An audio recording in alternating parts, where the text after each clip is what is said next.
Wayne Khan, die kaptein van Blank United, in 'n titaniese wedstryd tussen Blank United en Heidelberg, wat gelyk op geëindig het. Wayne, ek weet dit was kliphard geweest, net jou emosies na hierdie wedstryd. Ja, so wat kan ek sê?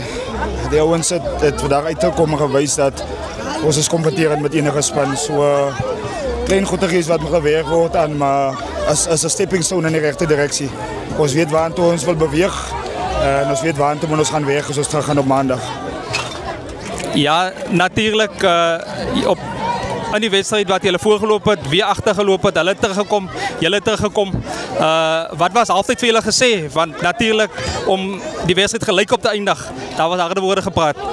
Ja, wat kan ek sê? Eerste helfte ons was daar, ons was in die regte areas van die veld gewees. Ons kon net nie wegkom met punte nie en dit op die einde van die dag het dit ons aan die voet geskiet, maar ons kan nie vaskyk gehad nie. Ons moet teruggaan, die ouens moet gaan werk in hulle skoppe en ons moet voorberei vir die wedstryde wat voorlê, want dit gaan net van al hoe moeiliker raak en nie makliker nie. Ja, natuurlijk Barbarians daar in die Almeida Stadium hierdie naweek. Wat denk jy, hoe gaan die mannen hier vanaand af op die voorbereidingsveld voorberei vir dit? Soos ek sê, het Bati ons wil berge verskuif die weekie. Ons moet klein hoopies, soos ons die week begin het en net verder gaan op die hoopies te verskuif, om op die einde van die dag, wanneer die berg voor ons is, dan kan ons omskuif. Baie sterkte en ek is trots op julle boys. Ja, dankie, waardeer.